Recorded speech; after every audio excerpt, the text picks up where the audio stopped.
o meu nome é Hugo Neves, sou técnico de Radiologia e este é o meu primeiro vídeo sobre uma série de matérias e casos clínicos na área da Radiologia. Este primeiro vídeo tem como tema hemorragia intracraniana primária não traumática. As hemorragias ou hematomas intracranianos definem-se pelo derrame e acúmulo de sangue no interior do crânio. Este derrame e acúmulo de sangue pode ocorrer diretamente na massa encefálica ou à volta da mesma, sendo que este tipo de hemorragias corresponde a 30% do total de infartos, sendo os outros 70% correspondentes a infartos isquémicos. As hemorragias ou os hematomas intracranianos regem-se por uma classificação. Estas podem ser hemorragias primárias, do tipo hipertensivo ou lobar, ou hemorragias secundárias, que têm como base um tumor, uma má formação arteriovenosa, hemorragias decorrentes de um AVC isquémico ou hemorragias traumáticas, que, tal como o nome indica, resultantes de um traumatismo craniano. Segundo a sua localização, as hemorragias, podem ser classificadas como hemorragias intraaxiais, que ocorrem no cérebro, ou hemorragias extraaxiais, que ocorrem fora do cérebro, entre a calote e o mesmo. As hemorragias intraaxiais, por sua vez, podem ser subdivididas em hemorragias intracerebrais, que ocorrem no parênquima cerebral, ou hemorragias intraventriculares. As hemorragias intracerebrais têm origem em localizações diversas. Podem ser classificadas como hemorragias lobares ou superficiais, aqui indicada no esquema pela letra A. Reparem que este esquema é um corte coronal do cérebro. Podem ser hemorragias que acontecem nos núcleos da base ou no tálamo, que os núcleos da base identificados pela letra B e o tálamo identificado pela letra C. Hemorragias pontinas, que ocorrem na ponta, aqui identificadas pela letra D. Ou hemorragias que ocorrem no cerebelo, sendo designadas por hemorragias cerebelares. As hemorragias intraventriculares, que não estão aqui identificadas neste corte coronal do cérebro, na verdade não são hemorragias que ocorrem primariamente nos ventrículos, são hemorragias que ocorrem no parênquima cerebral, que depois podem ter uma invasão intraventricular. As hemorragias intraaxiais lobares ocorrem geralmente devido à angiopatia amiloide. A angiopatia amiloide é uma patologia caracterizada pela deposição de substância amiloide nas pequenas artérias, deteriorando as mesmas, dando origem a hemorragias em indivíduos que são normalmente normotensos, que têm a tensão arterial normal e controlada, e ocorrem geralmente apenas em indivíduos idosos. Este tipo de hemorragia é menos frequente do que as hemorragias hipertensivas. Quando ocorrem em indivíduos jovens, apesar de serem menos frequentes do que em indivíduos idosos, podem ocorrer em indivíduos jovens, a causa mais comum para este tipo de hemorragia é a presença de uma malformação arteriovenosa.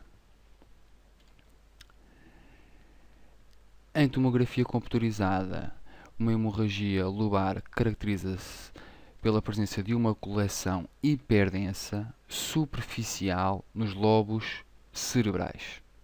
Temos aqui 3 imagens que ilustram precisamente isso.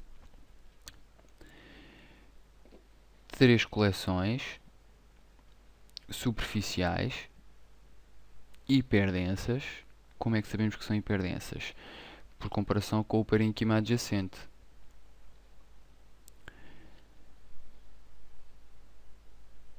Não ocorrem interiormente, ocorrem sim à superfície.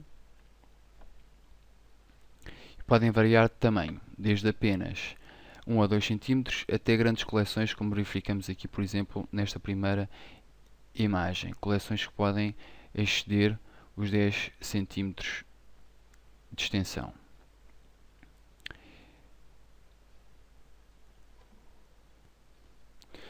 As hemorragias lobares dão geralmente origem a hematomas mais extensos do que as hemorragias hipertensivas. Pode ocorrer extensão para o espaço subdural ou subaracnoideu, assim como para os ventrículos, extensão do hematoma.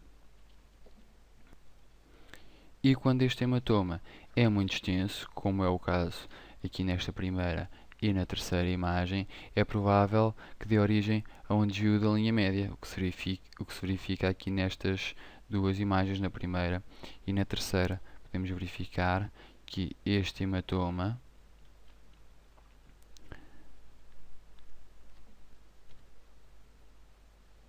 dá origem a um desvio da linha média, um desvio esquerdo da linha média, e este é um desvio direito da linha média.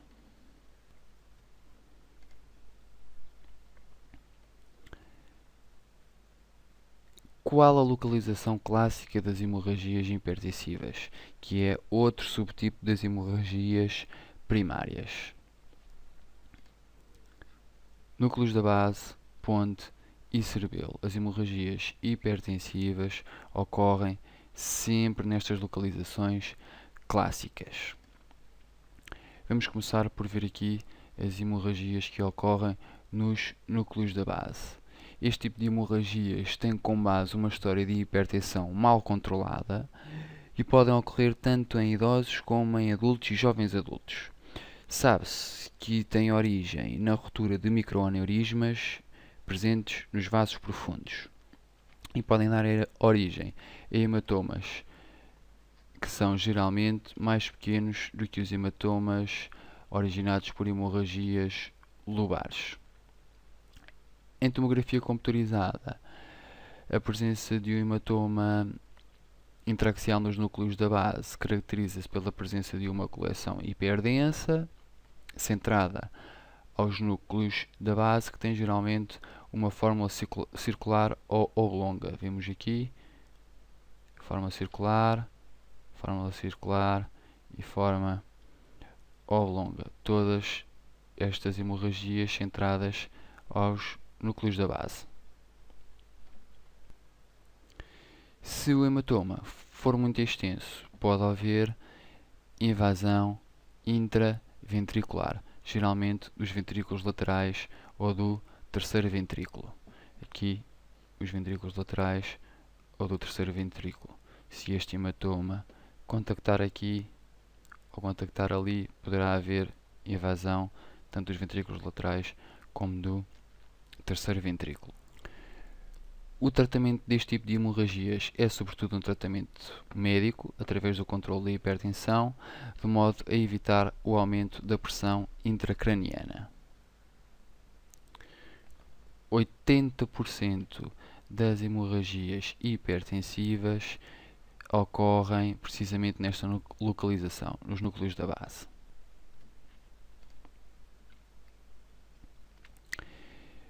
Aqui temos uma imagem macroscópica, uma lâmina macroscópica que corresponde a esta imagem tomográfica. Vemos aqui a coleção hiperdensa em tomografia, centrada aos núcleos da base, aqui no núcleo lenticular, cápsula externa, cápsula interna, zona insular. E aqui na lâmina macroscópica a mesma coisa. Uma coleção que promove o desvio da linha média, apagamento do núcleo lenticular, cápsula interna, cápsula externa, aqui mesmo adjacente à zona insular. Mais uma vez, uma hemorragia hipertensiva centrada aos núcleos da base,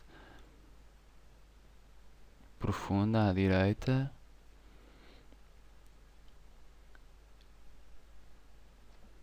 que ocorre no zona lenticular, cápsula externa. E aqui deste lado uma lâmina macroscópica, desta vez uns cortes coronais, que representam este hematoma. Outra das localizações das hemorragias hipertensivas, como vimos anteriormente, é a ponte. Temos aqui também 3 imagens que ilustram 3 coleções hiperdensas na ponte e mesencéfalo. Este tipo de hemorragias, quando ocorrem nesta localização, tendem a ser hemorragias pequenas ou mais pequenas quando comparadas com aquelas que ocorrem no núcleo da base e correspondem apenas a 10% das hemorragias hipertensivas, estas que ocorrem na ponte. Mais uma vez, temos aqui uma imagem macroscópica que ilustra esta hemorragia pontina.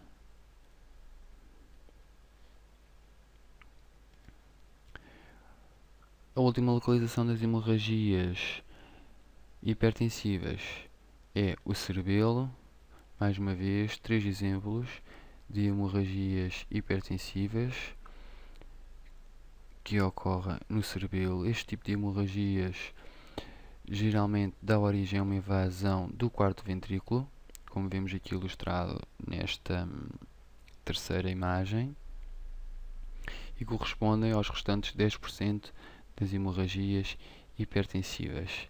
A seguir, mais uma ilustração de uma hemorragia cerebelar direita com invasão aqui do quarto ventrículo, tal como mostra na imagem por tomografia computadorizada.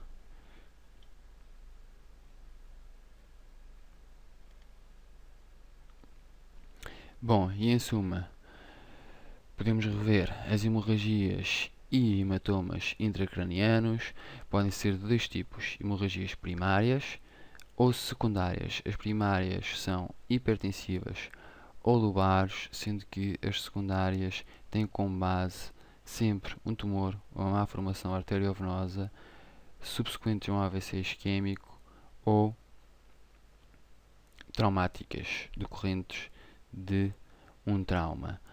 No próximo vídeo iremos abordar as hemorragias que têm origem traumática. Espero que tenha sido esclarecedor o suficiente e muito obrigado.